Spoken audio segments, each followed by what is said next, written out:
जिस पर ये जग हंसा उसी ने इतिहास रचा। कहते हैं एक सपने के टूटकर चकनाचूर हो जाने के बाद दूसरा सपना देखने के हौसले को ही जिंदगी कहते हैं। इसलिए जिंदगी में कभी उदास मत होइए और आगे बढ़ते रहिए। Welcome to Gyandeep school. Dear student, today's I am going to teach you subject current affairs. Current affairs it means GK, general knowledge. ये करंट अफेयर्स जो है ये पार्ट आपका नहीं है, ये करंट अफेयर्स का पार्ट नहीं, ये आपका मास्टर वीडियो है फॉर क्लास 6 to 8 का जनरल नॉलेज का। ये आपके बुक से लिया गया है। ये आज आपका पार्ट 2 है, यानी पार्ट फर्स्ट समाप्त हो चुका है। उसमें 30 क्वेश्चन था, इसमें भी 30 क्वेश्चन है। 10 क्वेश्चन 6 क्लास से, 10 क्वेश्चन 7 क्लास से और 10 क्वेश्चन 8 क्लास से। ये तीनों के लिए बहुत ही यूज़फुल है। अगर इसमें जूनियर सेक्शन भी अगर देख रहे हैं 5 4 तो इनके लिए भी यूज़फुल है। लेकिन स्पेशली ये तीन क्लास जो है 6 से लेके 8 तक के, ये इनके बुक से लिया गया है। सो ज़्यादा इसमें डिटेल में बात नहीं करेंगे, ब्रीफली बात करेंगे। और ये इनके बुक का है और लंबा वीडियो ना हो। और 30 क्वेश्चन को हम लोग चलिए देखते हैं। और ये बहुत इंपॉर्टेंट है, आप इसको नोट डाउन कर लें। ये आपके बुक से है, वन लाइनर है। और जो समझाने वाला है वो आपको हम क्लास में समझा देंगे। ये आपका वन लाइनर है, इसलिए हम अभी डिस्कस कर रहे हैं। और जो आपका लॉन्ग में है, जो समझने वाला है, उसको अच्छे से क्लास में डिस्कस करेंगे। So let's start. First question पूछा जा रहा है, दचिंघम नेशनल पार्क। ये पूछा जा रहा है, Dachigam national park is located in which union territories of India. पूछा जा रहा है कि दचिंघम नेशनल पार्क ये कहाँ स्थित है, किस यूनियन टेरिटरीज में इंडिया के। तो जम्मू एंड कश्मीर, ये जम्मू एंड कश्मीर में स्थित है। और 1981 में इसको मतलब बनाया गया है। तो ये आप डेट देखे होंगे, ईयर देखे होंगे 1981। और इसकी एरिया की बात करेंगे तो एरिया जो है 141 किलोमीटर स्क्वायर है, इट मीन्स वर्ग किलोमीटर है। ये इनका दिया हुआ है, किसका, दचिंघम नेशनल पार्क का एरिया। तो आप इसको नोट डाउन कर लें। सेकंड क्वेश्चन पे बात करते हैं, बहुत इंपॉर्टेंट क्वेश्चन है। Bhimbandh wild life sanctuary is located in which state of India. ये पूछा जा रहा है भीमबांध वाइल्ड लाइफ सेंचुरी ये किस स्टेट में है इंडिया के। डियर स्टूडेंट, मैं आपसे एक बात पहले कहना चाहूँगा कि अगर आपको वाइल्ड लाइफ सेंचुरी और और जो नेशनल पार्क है, अगर इसमें आपको कंफ्यूजिंग है, आपको दिक्कत है, प्रॉब्लम है, तो मेरा फर्स्ट वीडियो देख लीजिए।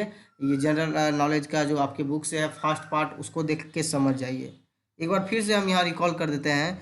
वाइल्ड लाइफ सेंचुरी वो होता है जो कि उसका एरिया तो फिक्स रहता है, बट कहीं पे बॉर्डर या कहीं पर लाइन नहीं रहता है। जैसे जू वगैरह में देखते हैं, नेशनल पार्क में देखते हैं कि टाइगर के लिए अलग एक रिजर्व रहता है, एक रूम पैक रहता है, फिर उसके लिए दूसरे एनिमल के लिए अलग रूम पैक होता है। इसी तरह का उनका जाला टाइप में बना दिया जाता है रूम, और उसमें वो अपना पैक रहते हैं। लेकिन वाइल्ड लाइफ सेंचुरी में ऐसा नहीं है। वहाँ पर जाइएगा, खुलेआम आपको कहीं भी कोई भी एनिमल देखने के लिए मिल सकता है। इसलिए वाइल्ड लाइफ सेंचुरी थोड़ा स्ट्रिक्ट एरिया है, यानी थोड़ा खतरनाक एरिया है। यहाँ पर ज़्यादा आदमी जाता नहीं है, बस जाता है घूमने के लिए तो फॉरेस्ट डिपार्टमेंट के साथ, ताकि वो अपना अच्छे से घूम सके और समझ सके क्या होता है। तो आप कभी भी जाइए, ये आपके स्टेट में है। ये भीमबांध वाइल्ड लाइफ सेंचुरी आपका नज़दीक का डिस्ट्रिक्ट में है। ये पूछा जा रहा है बिहार मतलब किस स्टेट में इंडिया के, तो ये आपका बिहार में है। बिहार में, अब बिहार में कहाँ, तो ये मुंगेर में है। आप जान रहे होंगे बिहार में स्पेशली कहाँ है, तो ये मुंगेर डिस्ट्रिक्ट में है। आपका नेबरहुड जो है आपका डिस्ट्रिक्ट है, आप कभी जा सकते हैं। तो बिहार की में इसकी स्थापना जो हुआ, एस्टेब्लिश जो हुआ 1967, यानी 1976 में स्थापना हुआ मुंगेर में। और इसकी एरिया की बात करें तो 682 किलोमीटर स्क्वायर है। ये 682 वर्ग किलोमीटर में फैला हुआ है। ये भीमबांध वाइल्ड लाइफ सेंचुरी बहुत बड़े बड़े बड़े एग्जाम में भी कभी कभी पूछा है। ये एक बार बीपीएससी के क्वेश्चन में पूछ दिया था 2019 में, 2019 में बीपीएससी के क्वेश्चन में भी पूछा है ये क्वेश्चन। सो बहुत इंपॉर्टेंट है। वैसे ही क्वेश्चन लेकर आए हैं जो आपके लिए भी इम्पोर्टेंट हो और आपको बहुत फायदा दे सके। चलिए थर्ड क्वेश्चन देखते हैं।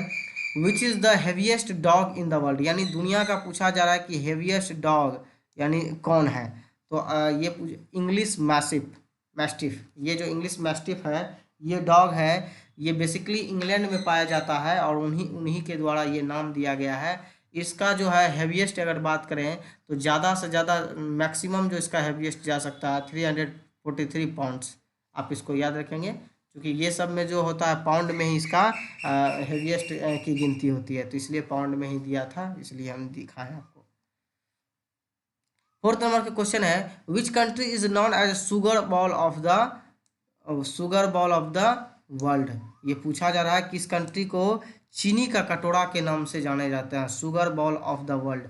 तो क्यूबा, क्यूबा की कैपिटल हवाना है और ये साउथ अफ्रीकन कंट्रीज़ हैं, सॉरी साउथ अमेरिकन कंट्री है, अफ्रीकन नहीं, साउथ अमेरिकन कंट्रीज़ हैं।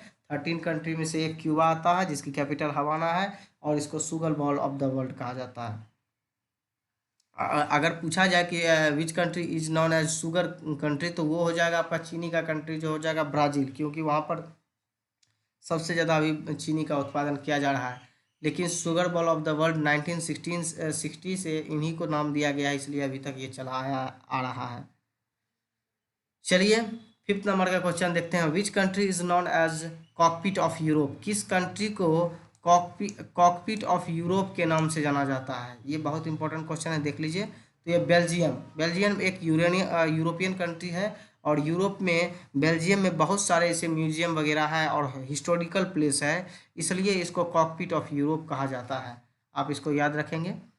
विच is the world's deepest lake. दुनिया का सबसे गहरी झील कौन सी है, डीपेस्ट लेक कौन सा है, वर्ल्ड डीपेस्ट लेक पूछा जा रहा है। तो लेक बैकाल, लेक बैकाल जो है ये दुनिया का सबसे डीपेस्ट लेक है। इसकी डीप की बात करें तो 1642 मीटर डीप, यानी 1642 मीटर ये गहरी है। तो आप इसको याद रखेंगे। सेवन्थ नंबर का क्वेश्चन है, सेवन्थ नंबर का क्वेश्चन पूछा जा रहा है कि विच इज़ द लार्जेस्ट चर्च। देखिए देखिए यहाँ पर क्वेश्चन क्या पूछा जा रहा है, largest church of the world. ये पूछा जा रहा है दुनिया का सबसे लार्जेस्ट चर्च कौन सा है, यानी बड़ा कौन सा है। तो ये है सेंट पीटर्स ब्लासिका वेटिकन सिटी। ये सेंट पीटर्स ब्लासिका जो है वेटिकन सिटी में ये चर्च है, दुनिया का सबसे बड़ा चर्च है। ठीक है, चलिए नेक्स्ट क्वेश्चन की ओर चलते हैं। पूछा जा रहा है what is the Holi book of the Buddhist called, यानी सबसे पवित्र बुक जो है बौद्ध धर्म का, बौद्ध रिलीजन का, वो पूछा जा रहा है कि उस बुक को क्या कहते हैं। तो त्रिपिटका, यानी आप देखते होंगे कि आप हिस्ट्री में पढ़े होंगे, हिस्ट्री में कि त्रिपिटक जो उनका एक पवित्र बुक था। ये पूछा जाता है कभी कभी कि ये किस लैंग्वेज में है, तो ये पाली लैंग्वेज है। इन विच लैंग्वेज में, तो ये पाली लैंग्वेज में है। आप इसको याद रखेंगे। नाइन्थ नंबर का क्वेश्चन है who built the golden temple, golden temple at Amritsar. Amritsar में जो गोल्डन टेम्पल है उसको कौन बनवाए। तो फोर्थ सिख गुरु गुरु रामदास ने बनवाए इन 1582 टू 982 1588 टू, यानी 1588 से लेकर 1601, यानी 1588 से इसका काम चलना स्टार्ट हुआ और ये बनकर तैयार हो गए 1601 में। तो आप याद रखेंगे ये अमृतसर में है, अमृतसर पंजाब में। तो आप इसको याद रखेंगे कि गुरु रामदास ने बनवाए थे, ये फोर्थ सिख गुरु थे। चलिए नेक्स्ट क्वेश्चन की ओर बढ़ते हैं। 10th नंबर का question, which Mongol invader attacked in India during the period of Iltutmish, यानी इल्तुतमिश के पूछा जा रहा है इल्तुतमिश के समय में वो कौन से ये मंगोल इन्वेडर थे जो अटैक किए थे इंडिया में। तो वो कौन थे, मंगोल आक्रमणकारी कौन थे। तो वो मंगोल आक्रमणकारी थे चंगेज खां, नाम बहुत सुने होंगे इनका, चंगेज खां। ये 1221 यानी 1221 AD में भारत आए थे। ये इल्तुतमिश के समय में आए थे, दिल्ली का तभी शासक यही थे। तो आप याद रखेंगे। विच state having maximum number of cotton mills, ये पूछा जा रहा है सबसे ज़्यादा maximum number of cottons mills किस स्टेट में है। तो ये महाराष्ट्र में है। ये इंडिया में सबसे ज़्यादा कॉटन मिल्स कहीं पर है, तो ये महाराष्ट्र में। आपको कमेंट में बताना है कि हाउ मच, कितना है, sorry how many cotton mills are there in Maharashtra. कितना है आपको ये बताना है। Which state having the maximum length of irrigation canal, यानी सबसे ज़्यादा मैक्सिमम लेंथ जो है, यानी सबसे लंबाई में जो इसका लंबाई है इरिगेशन कैनाल का, वो किस स्टेट में है? तो वो है उत्तर प्रदेश में। या नहरों के द्वारा ज़्यादातर सिंचाई किया जाता है पंजाब, उत्तर प्रदेश, ये सब में। तो उत्तर प्रदेश में सबसे ज़्यादा हो रहा है, तो यहाँ पर आपको ये आंसर का क्वेश्चन का जवाब है उत्तर प्रदेश, याद रखेंगे। 13 क्वेश्चन कर रहा है, India fought Kargil, India fought Kargil, बहुत इंपॉर्टेंट क्वेश्चन है। India fought Kargil war with the Pakistani introducer introducers in which year, यानी पूछा जा रहा है कि पाकिस्तान के साथ जो इंडिया का फाइट हुआ वो किस वर्ष इंट्रोड्यूस हुआ, यानी उनसे किस वर्ष लड़ा गया। तो मई 1999, मई 1999 टू जुलाई 1999, यानी मई 1999 से लेके जुलाई 1999 तक ये लड़ा गया था, जिसमें पाकिस्तानी की बहुत बुरी तरीके से हार हुई थी। और 26 जुलाई को जो है कारगिल दिवस मनाया जाता है, इसलिए कि 26 जुलाई को हमारा इंडिया कारगिल विजय दिवस घोषित हुआ था और कारगिल युद्ध जीत गया था, पाकिस्तान को हार मान के भागना पड़ा था। चलिए 14th नंबर का क्वेश्चन है, where is the biggest church, where is the biggest church of Asia continent, ये पूछा जा रहा है एशिया कॉन्टिनेंट का सबसे बड़ा चर्च कौन है? तो ये है ब्लासिका ऑफ सेंट चर्च। ये जो आपका नाम दिख रहा है ये अलग एक चर्च है, और वहाँ जो देखे थे आप लार्जेस्ट चर्च वो अलग है। ये 1575 में बना था, आप इसको याद रखेंगे। ये एशिया कॉन्टिनेंट का सबसे लार्जेस्ट चर्च है, आप ये ध्यान में रखेंगे। चलिए नेक्स्ट क्वेश्चन है, आगे बढ़ते हैं। 15 नंबर का, the great Indian film director, Indian film director पूछा जा रहा है। The great Indian film director who won the Oscar award, who won the Oscar award for lifetime, इसलिए तो मिला था, तो for life time achievement was honoured with Bharat Ratna award in 1992, यानी वो कौन से इंडियन फिल्म डायरेक्टर थे जिनको कि ऑस्कर अवार्ड मिला था लाइफ टाइम अचीवमेंट के लिए, और उनके आदर के लिए उनको मतलब, और आदर भारत का जो सबसे ऑनर्ड अवार्ड होता है यानी सिविलियन अवार्ड, वो भारत रत्न भी उनको 1992 में दिया गया। तो वो करा हूँ इज ही, वह कौन है? तो वह जो है नाम है उनका सत्यजीत रे, सत्यजीत रे हैं, जिनको कि ऑस्कर अवार्ड भी मिला है उनके लाइफ टाइम अचीवमेंट के लिए, और भारत रत्न 1992 में मिला है। और 2 मई 1921 को इनका जन्म हुआ था बंगाल में। पहले कोलकाता जो था कलकत्ता के नाम से जाना जाता था, उस टाइम में इनका जन्म हुआ था। 23 अप्रैल 1992 में इनकी डेथ हो गया। तो आप याद रखेंगे, यानी भारत रत्न जो था मिलने के बाद इनका डेथ हुआ था,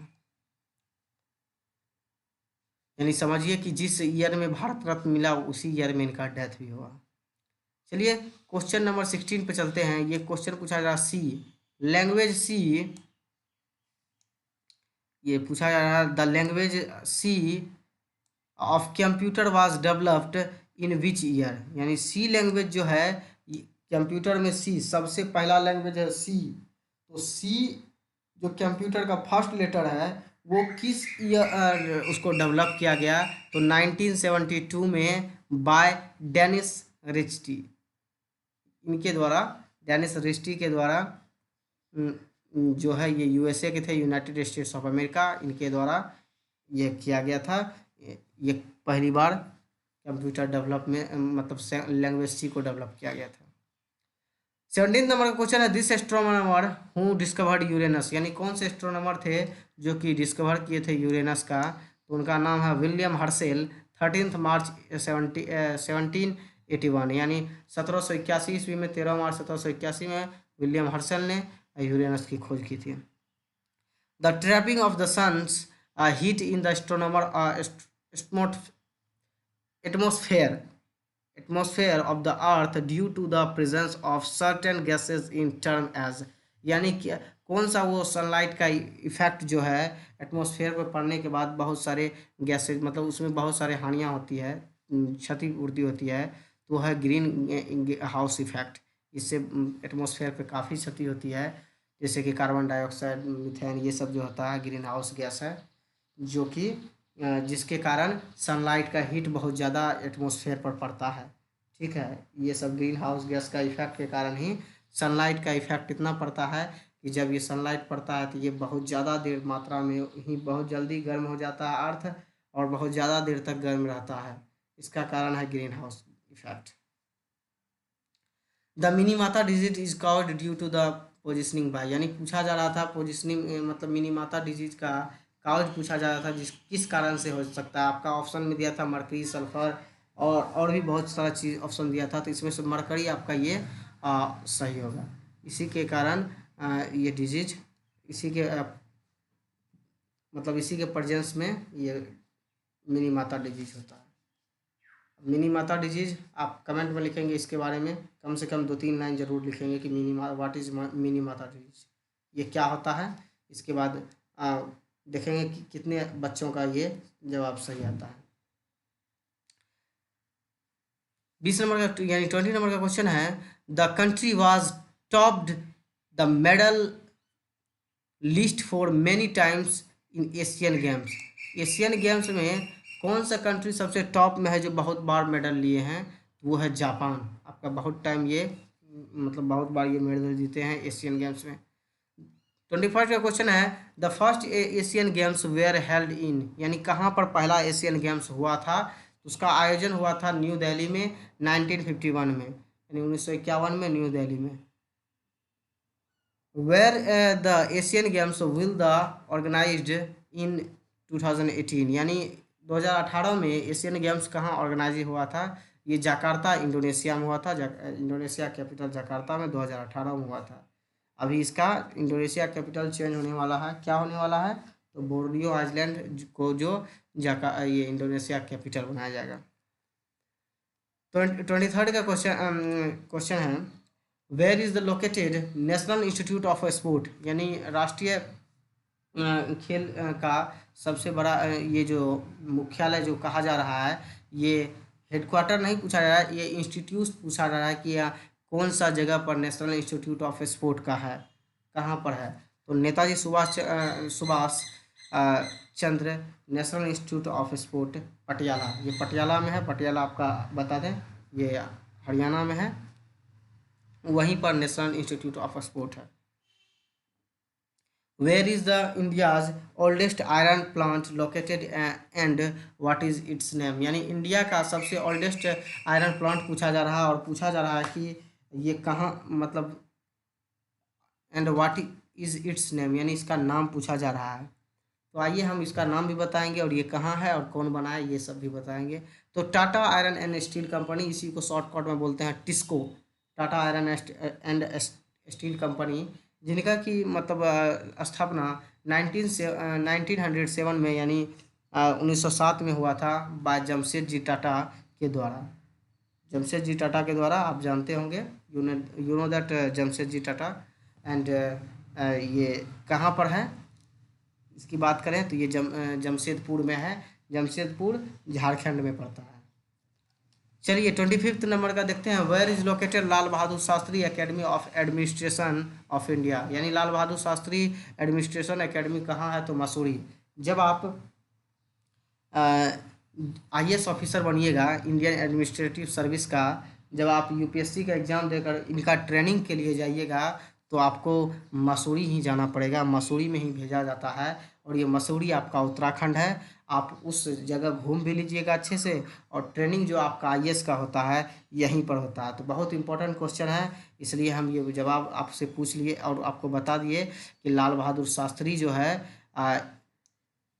एकेडमी ऑफ एडमिनिस्ट्रेशन कहाँ पर है? तो मसूरी में है, उत्तराखंड में है, यहीं पर IAS का ट्रेनिंग होता है। चलिए 26 नंबर का क्वेश्चन देखते हैं, इन विच प्लेस द 2014 यानी 2014 अर्थ समिट टूक प्लेस, यानी 2014 में अर्थ समिट कहाँ हुआ था, ये किस जगह पे हुआ था? तो रियो डी जेनेरियो ये ब्राज़ील में आपका पड़ता है। ये अर्थ से जितने भी इन्वायरमेंटल स्ट्रक्चर होते हैं, अर्थ से जितने भी कोई भी प्रॉब्लम हो या कोई भी हानि हो या फिर ग्रीन हाउस गैस इफेक्ट के कारण हो या कोई और चीज़ के कारण हो, तो उसमें ये जो है यहाँ पर समिट हुआ था, उसमें बहुत बातचीत की। ये हर एक प्रत्येक साल होता है अलग अलग जगह पर, जिसमें कि कुछ कंट्री भाग लेते हैं और वहाँ पर जो अर्थ समिट में भाग लिए हैं जितने भी कंट्री हैं उस वो सब का बैठक होती है और उस पर एक ज़रूरी निर्देश जारी होता है, ताकि अच्छे से उसके बारे में उसको ज़्यादा से ज़्यादा मतलब उस पर काम करने के लिए, उसको ठीक से रखने के लिए, अर्थ पर हानि ना हो, अर्थ को और ठीक से कवर करने के लिए, बचाने के लिए ज़्यादा से ज़्यादा ये लोग उस पर काम करते हैं।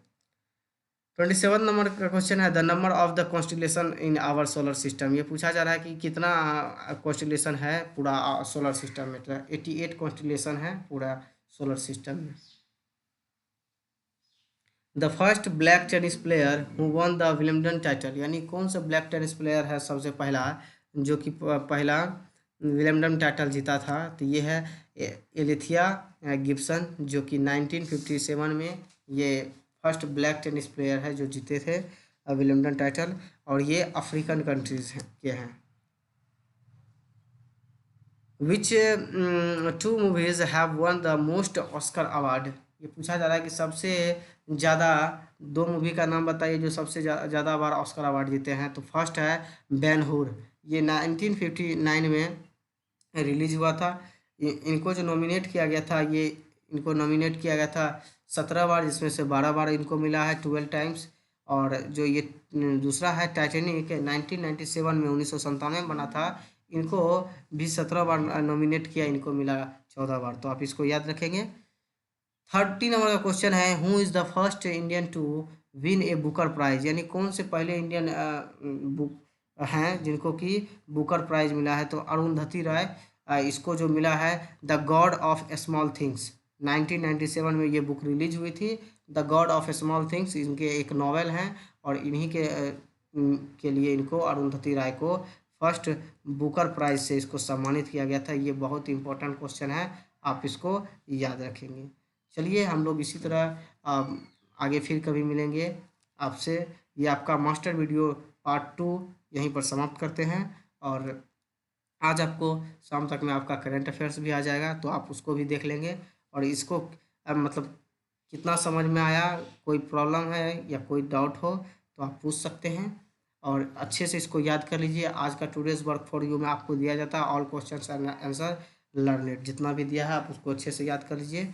अगले वीडियो में मिलते हैं। Thank you all of you.